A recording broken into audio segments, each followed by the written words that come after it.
Good morning. Morning, ma'am. So yesterday I gave you three exercises, right? 18, 19 and 20. Did you try? Yes, Hmm? ma'am. Everyone?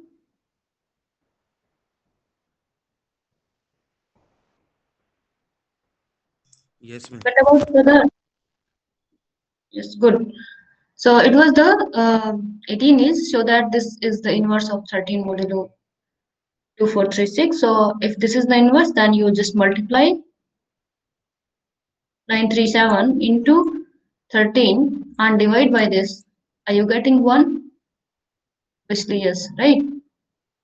So you need to just show 397 into 13, right, is congruent to 1 modulo 2436. Okay, or from here, what you can say 2436 divides the difference of these two. So just multiply it and take the difference with 1. Okay, so whatever the multiplication you will write here minus 1. Okay, just check that. Find the inverse of 2 modulo 17. How to find inverse? If x is the inverse of 2 in modulo n or in modulo 17, then you write this equation 2x is congruent to 1 modulo 17, right? 17. Yes, ma'am. Here directly you can just say 17 divides 2x minus 1 and you can find that x is that satisfy this congruence, right? Or this one, right? Yes, ma'am. 17 divides 2x minus 1. What is that? X equal 9. X equal 9. Okay? 17 divides 17. If you take 2 into 9, 18 minus 1. Okay? So one inverse is this one. For other inverses, all are same, all are congruent. For other inverses, you just add multiple of 17K. 17k. So 9 plus 17k will be the whole inverses. That will include, if anyone find any inverse, that will be including in this class. Okay? Or the other way is just you know that inverse exists because of GCD of 2 and 17 is 1. So if GCD is 1, you can write GCD as the Linear linear combination combination. of 2 and 17, right? So 2 into 9, right? Yes, ma'am. Minus 9. Minus 1. Okay? So 9 will be, so if you apply modulo 17, then you are getting as 9, right? That is 2 into 9 minus 17 is equal to 1. If you apply modulo 17, this gives you 0, right? And this will give you the inverse of 2. And 2 is the inverse of 9 in modulo 17. Or you can also write 2 into minus 8, right? That is also true. Plus 17, 17 minus 16, right? Is equal to 1. So minus 8 is also working. This will give you 0, remainder 0 after dividing. If you divide by 17, right? So this will be inverse. So minus 8 is also from this family, you can just say. Okay? Any doubt? Then you need to solve the congruence. 2x is congruent to 7 mod 17. So how to solve? First is you can just directly apply by the definition. 17 divides difference of these two, that is 2x minus 7, and get the value of x. If the value of x exists, that is some x integer exists, that will satisfy this one. That will be less than m. 17. Okay, one value you will be always having less from 0 to m. Okay, so x will be, you can take 12. 12, right? And if you don't want to do this one, then you can just multiply the inverse of 2 on both sides, so that the left hand side, whatever the inverse, for example, b is the inverse of 2, this b into 2 will give you 1 in modulo 17, right? So if you multiply inverse of 2 is 9 as well as minus 8. Anything you can. So from this class you can take any value. So I'm just multiplying by 9 on both sides. So x is congruent to 9 into 2 mod 17 becomes 1. 1 into x, it becomes x. Now 9 into 7, because I have multiplied on both sides. That is 9 into 2, 9 into 7. So this modulo 17 is 1. X is congruent to 9 into 7 mod 17, right? So finally, what you got, x is congruent to 9 into 7. What is that? 63 modulo 17. So tell me, in modulo 17, how you reduce this 63? Just divide by 17 and whatever the remainder you can write that, right? So x will be, x is congruent to, yes, 12. See, 17 3 is 51. 12, So ma'am. 12 is the answer. Yes? Any doubt? For other answers, you can just take any number from this class. Yes. What do you ask? Any doubt?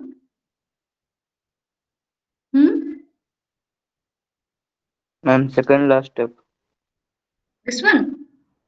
See, Yes, ma'am. just try to reduce this 63 under modulo 17. So if you divide this 63, if you reduce this 63 under modulo 17, what is the answer? Means you divide by 17 and whatever the remainder that you write in modulo, right? 51. Okay, Right? ma'am. Remainder is what? 12. So 63 and 12 are congruent in modulo 17. Right? Yes, ma'am. Any other doubt? No, ma'am. And if you want to multiply by minus 8, that was the also inverse of that 2. Also, that will be, you are getting 12. 12 plus 17k. K belongs to integer, so no need to write this minus sign, because for minus integer, negative integer, it will be obviously minus, right? Any doubt in inverse and solving the linear congruence?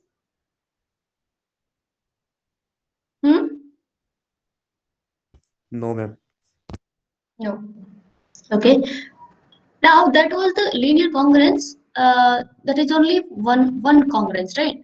If you are given more than one congruence, for example, these n, or suppose two congruence are given, that is, find such x, or let me give you this way, that find a number which when we divide by 3 we get 2, when we divide by 2 we get 1, or find a number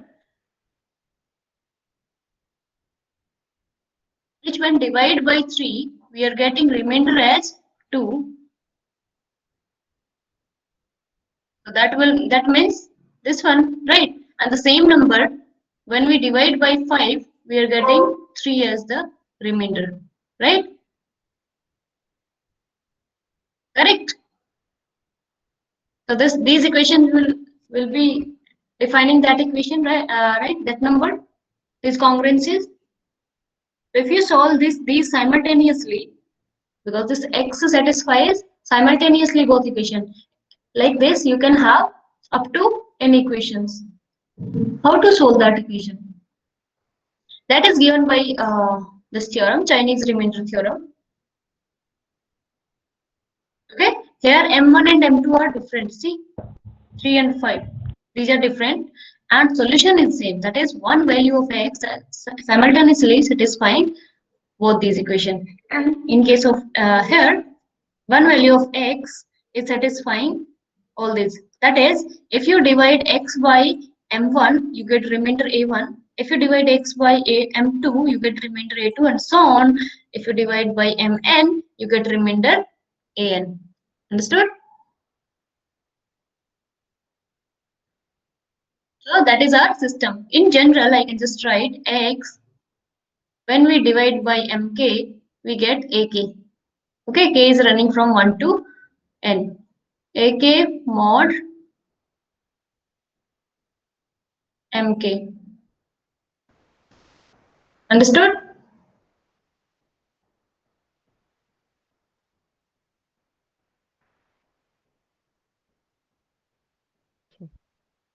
Now, these are given as m1, m2, mn. All are pairwise relatively prime. These should be pairwise relatively prime for this theorem to apply, and those will be greater than 1. And ai's are integers.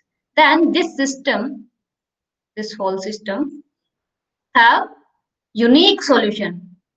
Okay? Have unique solution modulo m. What is this m? Product of all mi's. Okay?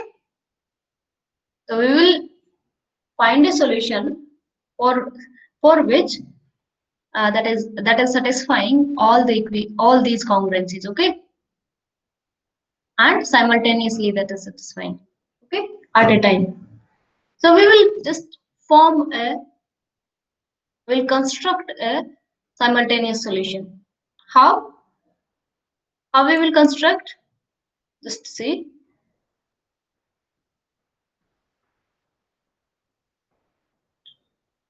M is what? Product of all mi's. You take or you construct mk that is coming from m by mk. Okay. So m1 will be, can you tell me? M1 will be, M1 is, M is what? Product of Ma'am, M1, M2 into M2, Mn. M2 into M2 into M3 into and so on up to Mn, right? M2 will be M1 into product of M3 M1, M3. and so on Mn. So for Mk, we have M1, M2 and so on up to Mk minus 1, Mk plus 1, right? Mk is not there. Mk plus 1 and up to Mn. Okay. So you already know M1 and M2 have GCD 1. That these are pairwise relatively prime. That is any two pair Mi and Mj, if you take any two pair out of M1, M2, Mn, these are having GCD 1. That is no common factor except 1. So if you take the multiplication of all these and divide by M1, you get capital M1. That is M1 is not present. Small m1 is not present in capital M1. So small m1 and capital M1 does not have any common factor because small m1 with m2, small m1 with m3, with m4 and so on, and with m1 we have GCD 1. So with the product also that small m1 does not have any common factor. So that's why small m1 and capital M1 have GCD 1. Is that understood?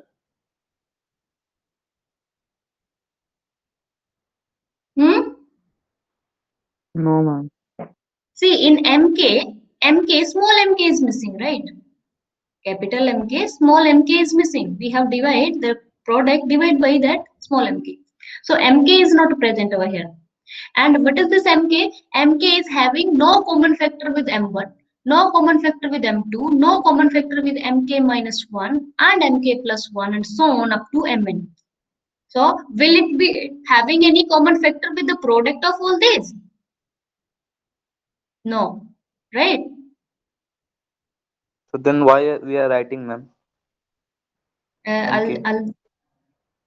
We want to construct a solution that you will get within Okay, ma'am. 2 minutes. Okay. Okay, So ma'am. what we got, mk and small mk have GCD 1, right? Because this mk is not present over here, and every other having GCD 1 with mk. So obviously product will be having GCD 1. So if GCD 1, so can you tell me the inverse of capital MK exists or not in mode MK? For inverse, what was the condition? Both should be coprime, right? A modulo M inverse exists, inverse of A modulo M exists if A and M are coprime. Coprime means GCD 1. So GCD 1 we got, that's why inverse of MK in modulo small mk will exist. So suppose that inverse is xk, you can take, or yk, whatever x is present over here. So suppose that inverse is yk. That is, for m1 you have y1, for m2 you have y2, and so on. So inverse exists means mk into yk is congruent to 1 modulo small mk. Okay, clear? Now look at this mode mk, mode m1, mode m2, and so on, mode mk, mode mn. So to make it right hand side of this linear congruence, all the congruence, what should I multiply? I need this factor only. Right hand side I have 1, right? In every other equation we have ai's or ak. So if I multiply with ak on both sides, I'll be having mk, yk, ak, right? Is congruent to ak mod mk. Understood? Now, this is the solution for kth equation, kth congruence, right? Is that understood?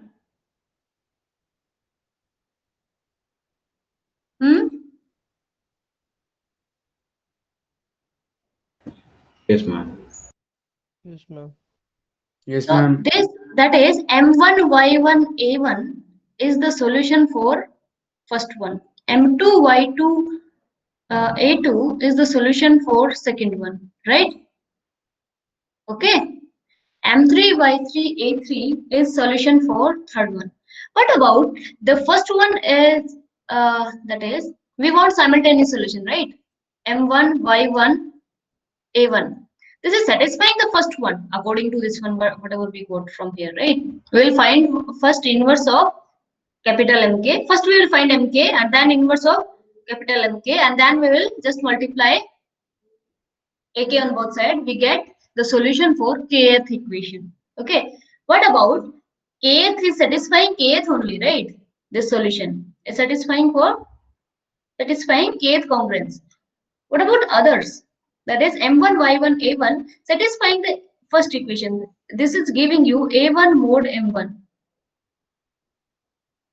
Does it satisfy the other? That is, does it satisfy the second? Hmm? So if you apply m1 y1 a1 mod m2, if you apply, does it giving you a2?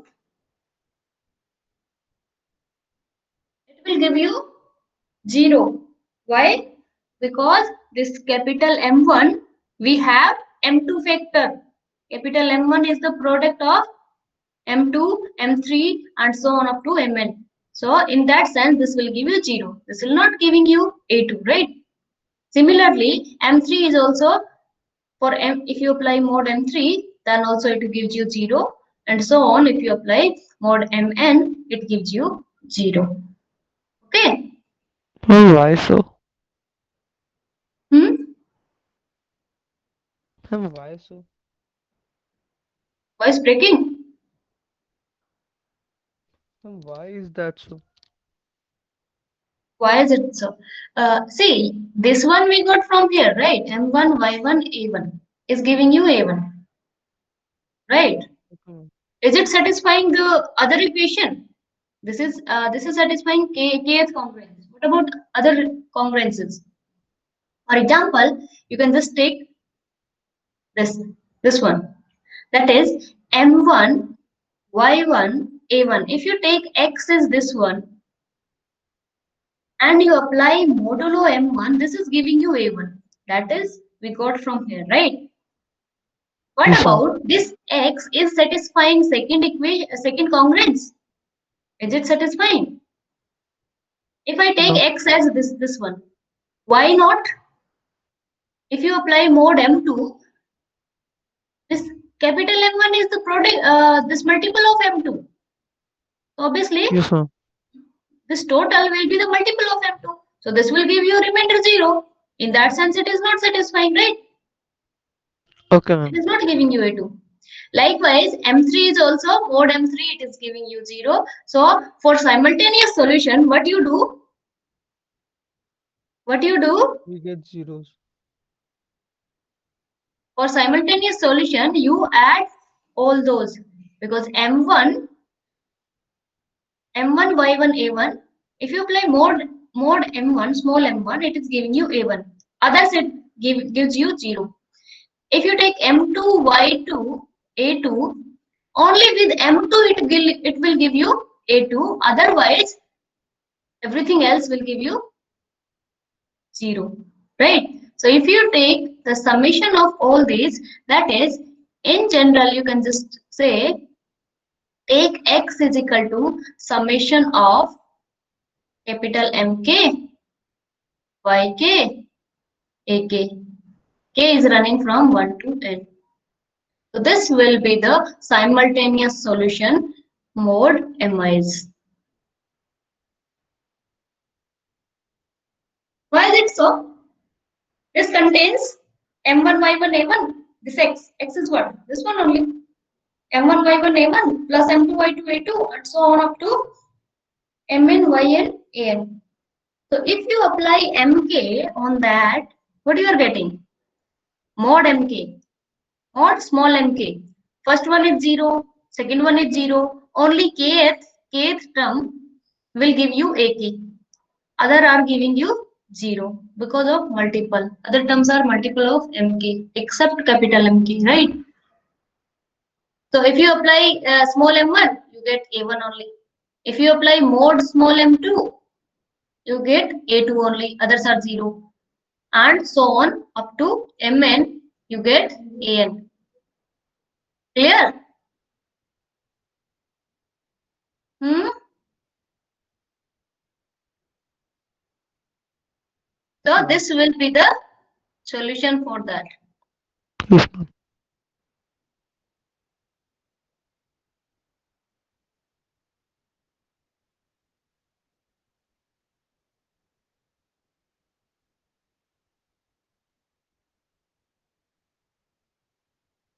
This will be the unique solution. You can take x and y, two solution, then both are congruent, that you can do visually, right? Modulo m. So can you solve this one with the help of this construction? See, whatever we have done this construction, mk is defined by this. GCD of small mk, capital MK is 1. That's why inverse modulo capital MK inverse exists in modulo small mk, yk. Then you construct the simultaneous solution of form. It will be of a1 y1, m1 a2 y2, m2 and so on a1 an yn mn, right? This will give you the simultaneous solution.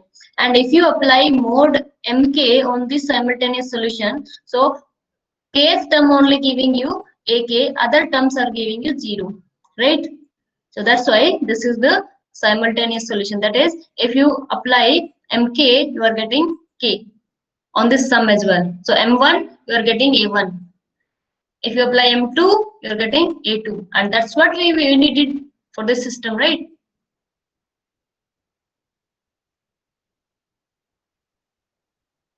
So can you solve these equations according to this one? First, try to find this small m, that is the product of, yeah, before that, what is m1, what is a1, a2 and m2? Tell me.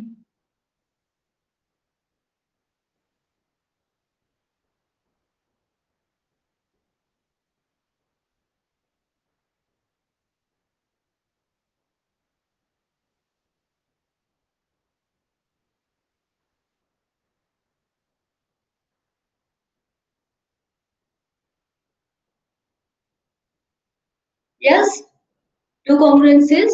I have given you x is congruent to 2 modulo 3, x is congruent to 3 modulo 5. So identify according to the system what is M1, M2, A1, A2. Tell me. Hmm? Ma'am, Third one. M1 equal 3, M1 3. Yes. M2 5, M1 3. M2 5. then A1 equal to A1 2. A2 3. 3. Right? So Yes, just check whether for this solution to apply, check whether MIs are relatively prime or not. Every pair of MIs. 3 and 5 are having GCD 1. yes, ma'am. M1, M2 are co-prime or relatively prime, right? So we are done. Now you take small m1. Small m1 is what? Product of m1, m2. Sorry, small m is product of m1, m2. That will be 3 into 5, 15. right? It is 15. Now you calculate m1. This will be 5, 5. M2, 3. m by m2. This will be 3. Now you tell me capital M1, 5 with small m1 because m1 is not present. 3. 5 with 3, GCD is 1 or not? So GCD of 5 with 3 is 1, right? GCD of 5 with 3 is 1. And 3 with this one, that is M2, that is 3 with small m2 is 1, right? We know that GCD of small m1 and capital M1 and small m2 and capital M2 is 1, right? Clear? So inverse of 5 in modulo 3 exists, inverse of 3 in modulo 5 exists. So tell me the inverses.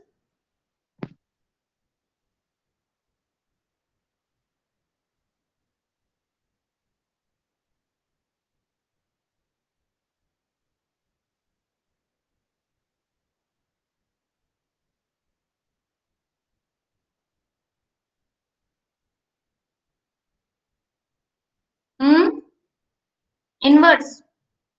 That is which number you should multiply with 5 such that you are getting one remainder mod 3 if you divide by this. So what should I multiply over here? 2. 2. And what about this? Inverse of 3.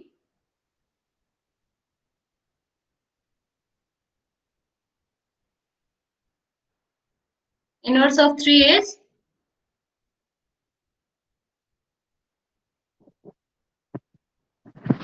2. 2. 2. Now right hand side we have here 1. We go to mod m1, right? Mod 5, mod m2, mod 5 m2, right? So right hand side we have 2 and 3. So multiplying 2 for linear congruence first and 3 both sides. But we got 2 here, right? 3 here, 3 here. Okay, so here only I am just multiplying it. So multiplying by 2 on both sides, and this one is 3 on both sides. Now right hand side of this congruence is what? 2 modulo 3, right? And second one is 3 modulo 5. Left hand side simultaneously does not satisfy. For simultaneous solution, you can just take the sum of these two. So this is your x1, this is your x2. For simultaneous equation, that is for x, you can take the sum of these two, right? So 2 into 5 into 2, what is that? This is capital MK, YK and AK. AK is 2, right? So this one is capital M2, Y2 and A2. So this is 3 into 2 into 3. So that will give you the solution. So tell me the solution. 5 into 2 into 2. 20 plus 18. 18. What is the solution? 38. 38. Does 38 satisfying this one?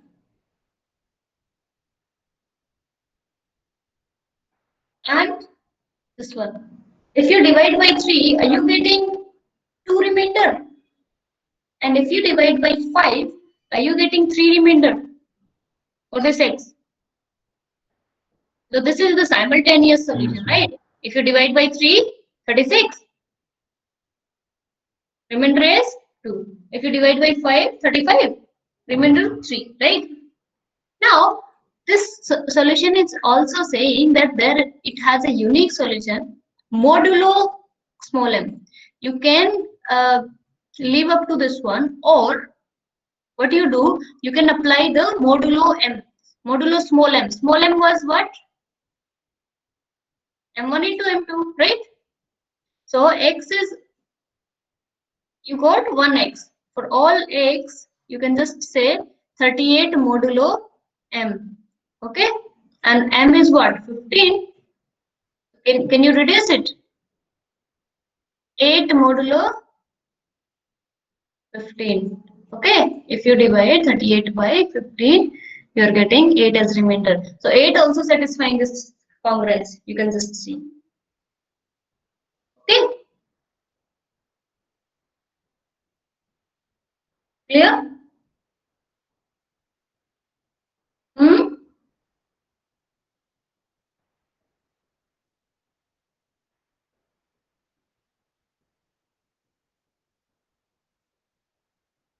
Clear or not? Yes, ma'am.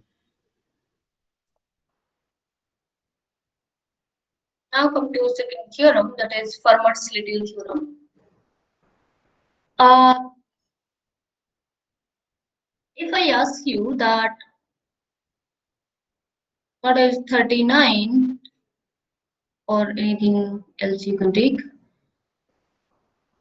raised to power 100 modulo 101.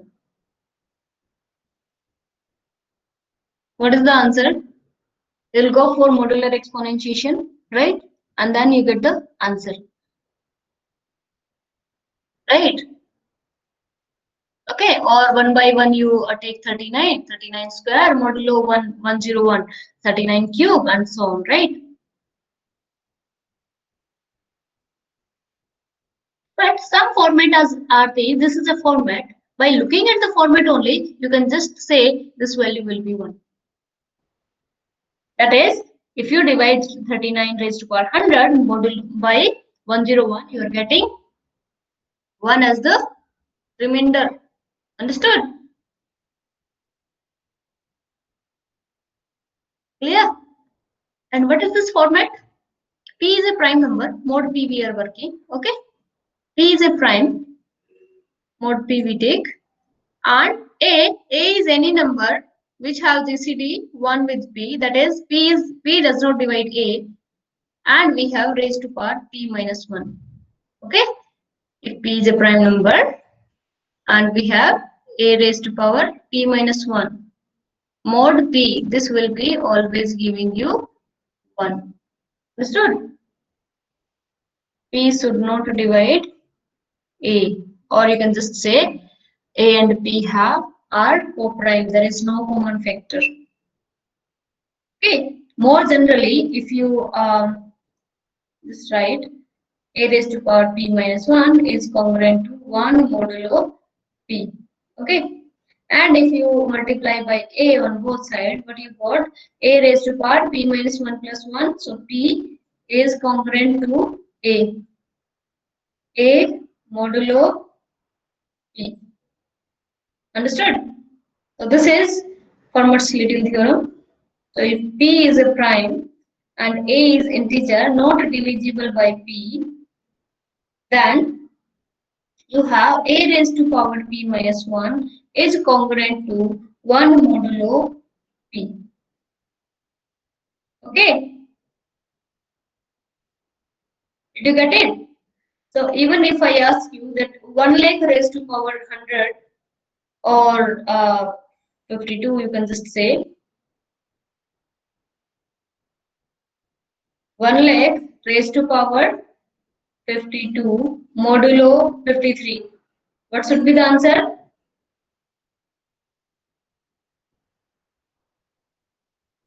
What should be the answer? Hmm? Tell me.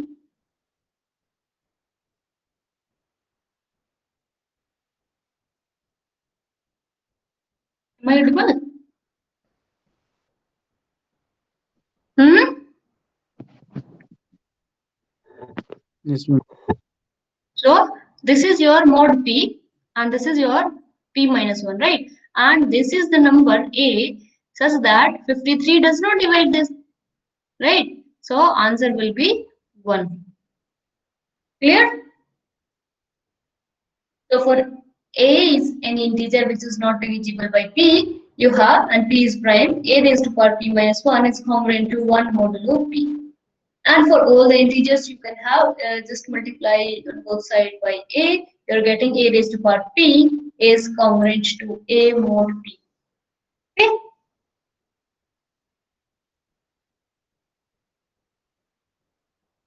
Is there any doubt? Hmm?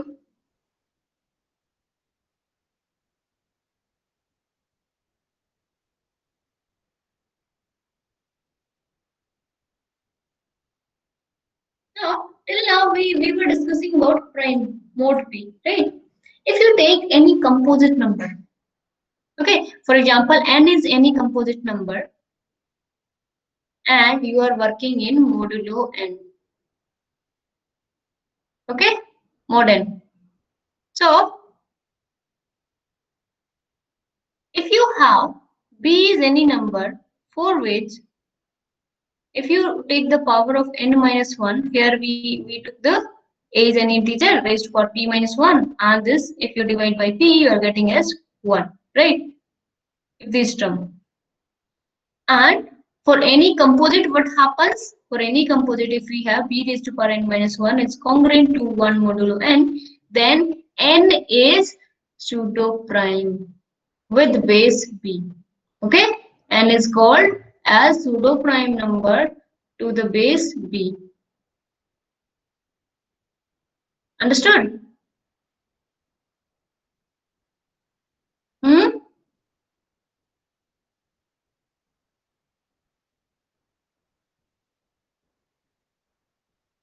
So tell me,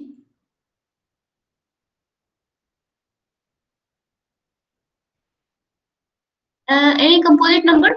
The first composite number is modulo 4, right?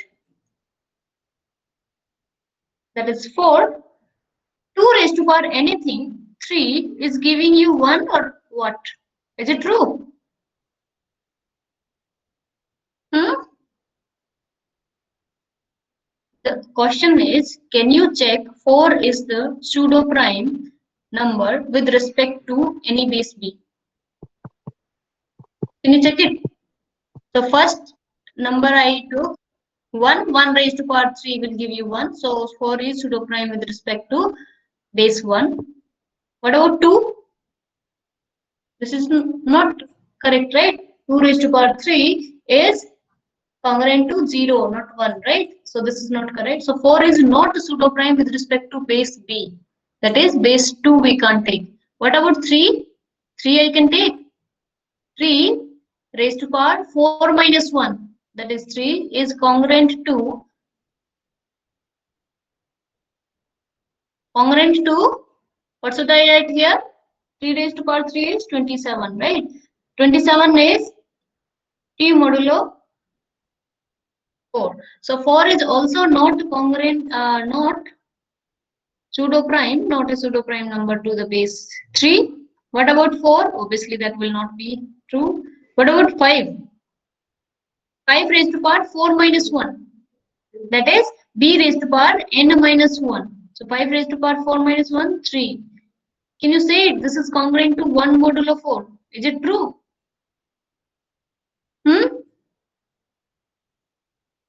Is it true?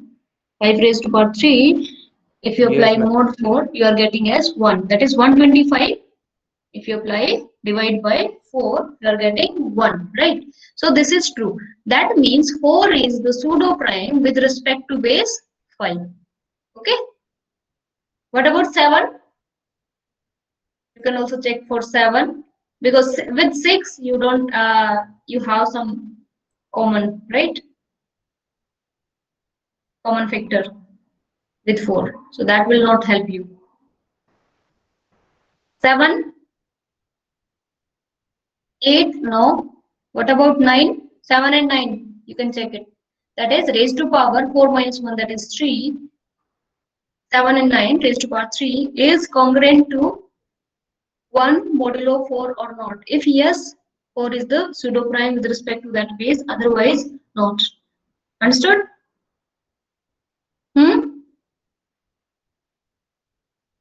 Understood the definition of pseudo prime? So here we need some base with respect to some base. And if it satisfies, if n is a composite integer, okay, this is the another definition. If it satisfies this congruence, b raised to power n minus 1 is congruent to modulo 1 modulo n. Okay. For every positive base b, for all the bases, if it is satisfied, for all the bases, and which base you will take, which are co-prime to n, then it is not as known as Carmichael number. Okay. So you tell me 4 is the composite number. Can you say 4 is Carmichael number? You will collect all the bases which are co-prime to 4. Okay, co-prime to 4, n. So you take 1 with respect to 1. Yes, it satisfies this equation b raised to power n. That is 1 raised to power 3 minus 4 minus 1, 3 is congruent to 1 modulo 4. What about 2? 2 we won't take because this does not satisfy this co-primeness, right? That should be b should be relatively prime or co-prime. 3. Your voice is breaking. Voice is breaking. This one. Now only.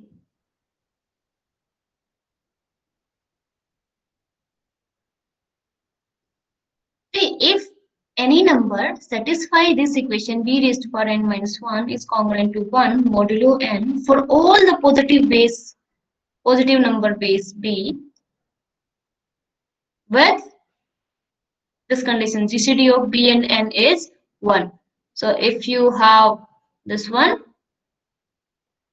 then you say that n is a Carmichael number. So can you say 4 is a Carmichael number? So with respect to 1, it is satisfying this condition. What about with respect to 3? All the numbers which are co-prime to 4, if you take n is equal to 4, all the numbers which are co-prime to 4 is 1, 3, 5, 7, 9, and so on, right? Right? Am I double? So you collect all the bases. In general, you can take b, which is co-prime to 4, and try to satisfy this equation. 4 raised to power, b raised to power, that is 1 raised to power 4 minus 1 is congruent to 1. For 1, it's satisfied. For 3, is it satisfied or not? 3 raised to power 4 minus 1, that is 3 raised to power 3 is congruent to 1 modulo n. Is it satisfying?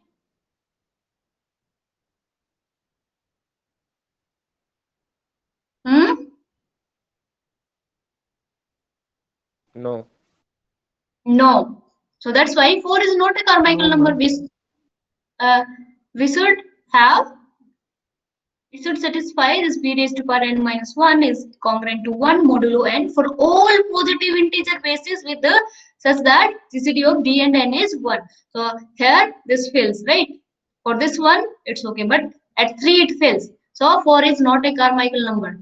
Okay, with all the bases, if this equation is satisfied, b raised to power n minus 1 is congruent to 1 modulo n, then n is known as Carmichael number. Okay. So as it is talking about all the bases, so you will be working generally only. You will take such number b that is having GCD 1 with b, okay, or sorry, b and n having GCD 1, okay. Now you need to show then what is the example of Carmichael number, right? So 561 is Carmichael number. How to show? You collect all the b such that first you collect all the base b such that GCD of b with 561 this n given, GCD of this one is congruent is equal to 1, and then try to satisfy this equation. Okay. So first check whether it is a composite number or not, because a composite integer only become pseudo prime as well as Carmichael number, right? If they satisfy the particular congruencies. Got it? First tell me, is it is it composite number?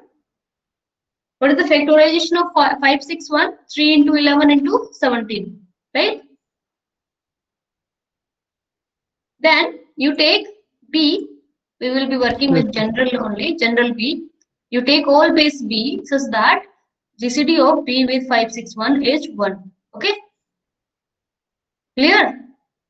Then yes, ma'am. if GCD of b with 561 is 1, then GCD of b with the factorization of 561 will be again 1. Are you getting it?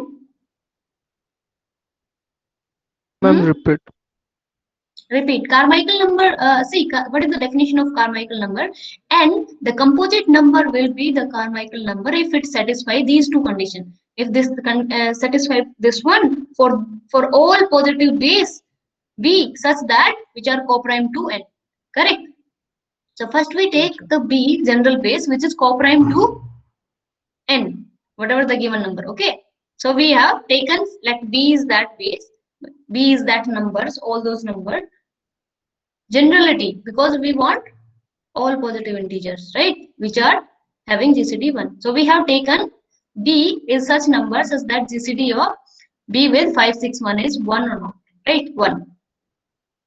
Now 561 is composite, we have already checked. 3 into 11 into 17, these are the prime factorization of 561. Understood? Yes, ma'am. Now GCD of b with 561 is 1.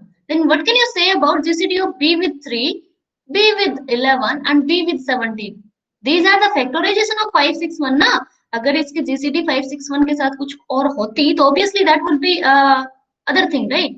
But इसके 561 के साथ ही इसका factor common factor 1 है, तो इसके factorisation के साथ भी तो 1 ही होगा, right?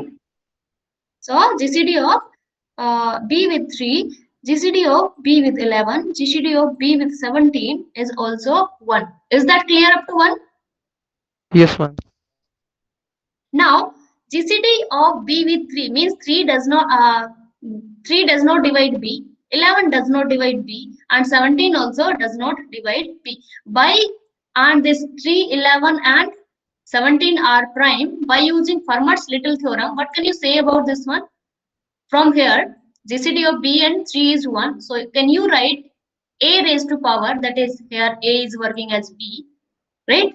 3 does not divide b. So a is equal to b here. So b raised to power t minus 1, 3 minus 1 is congruent to 1 modulo 3. Can you write it?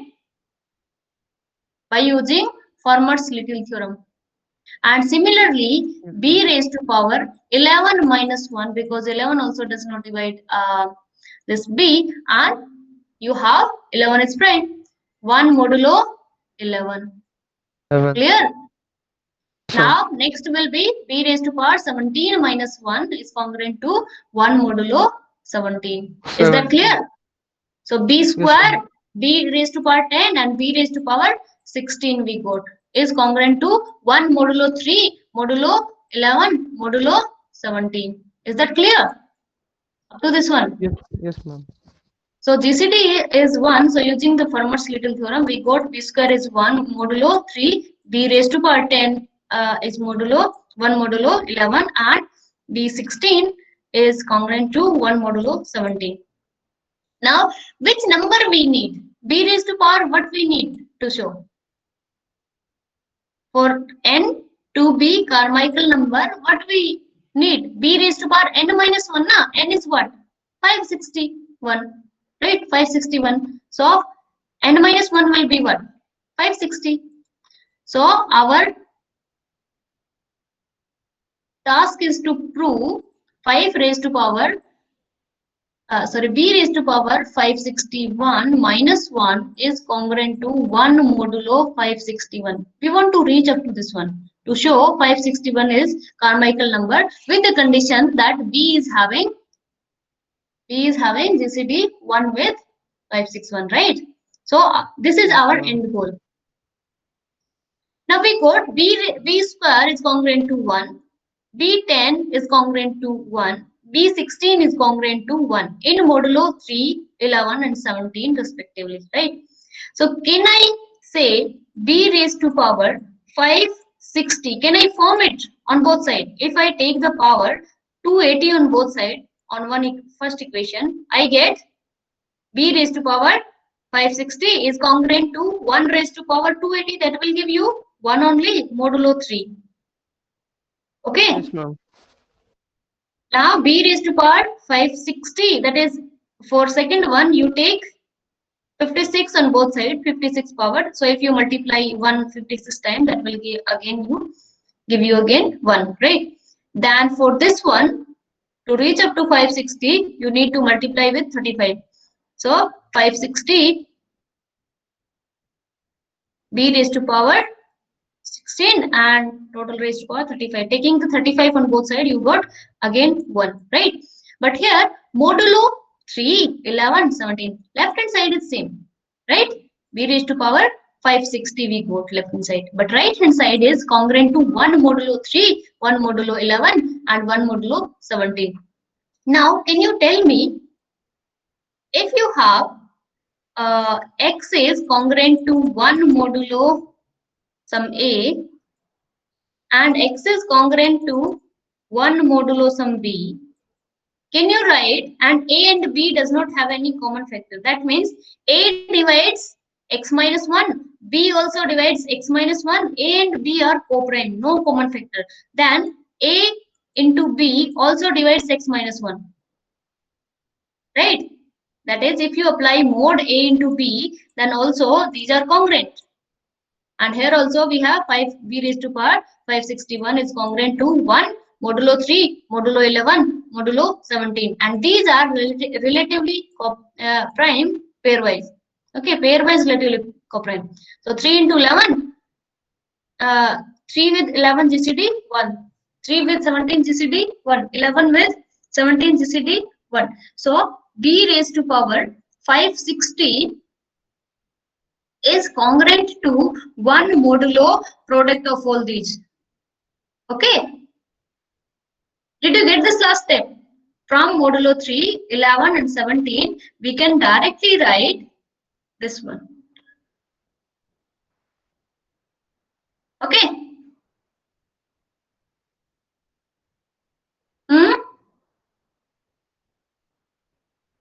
Ma'am, I have some doubt in Fermat's theorem. Can you explain one example again? Okay. This was clear. This one, Fermat's. This is one example only. Okay. So let me take small numbers example, okay, so that we will be able to verify. Take any prime p. Can I take 5? Yes, ma'am. 5 is prime. Mod p. Okay. Can you give me any number which is not divisible by 5? Any number? 9, 8. 9, 8. Okay, 9 you can just take, or 8 you can take. 9 raised to power 5 minus 1. Tell me this one. It's congruent to, if you divide this number by 5, are you getting 1? Or if you take only 4, 4 and 5 also having GCD 1, 2 and 5, 3 and 5, right? Yes, ma'am. We cannot take 5, 10, 15, we cannot take those because that is divisible by 5. So you can take 2. 2 raised to power 4 is what?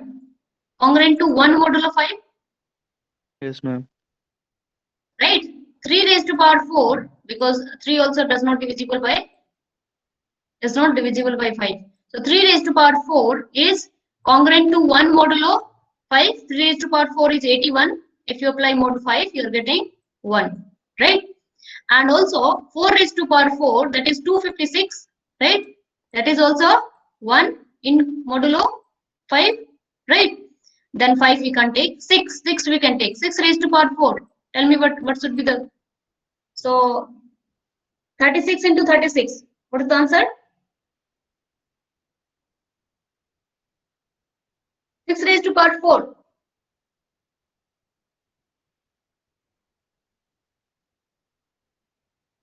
Modulo 5, are you getting 1? I think some 1186. 1186. If you, if in last it's 6 is there, so obviously if you divide by 5, you will be getting remainder as 1. So any number that is not divisible by p, or you can take any number which is having GCD with p, obviously then this will be the result, that number raised to power p minus 1 is congruent to 1 modulo p. Clear? You can take any other number. That should be prime for Fermat's little theorem. Okay. Okay, ma'am. So I hope this is clear.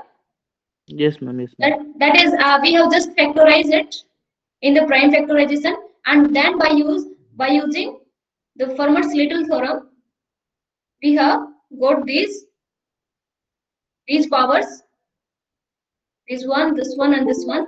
Then if we need b raised to power 561 minus 1, that is 560. So we will take the same powers on both sides, right? We are getting this.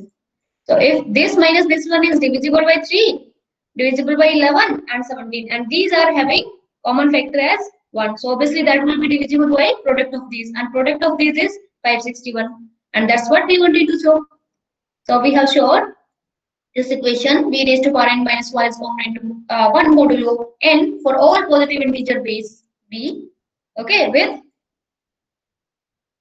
GCD b having GCD of b with 561 is 1. Hence, this will be a Carmichael number.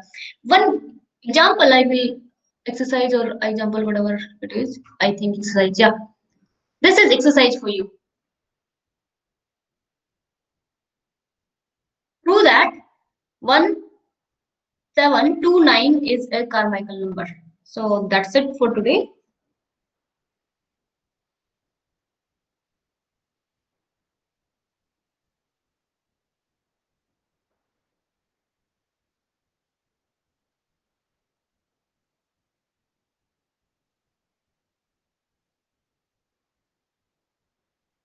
Clear?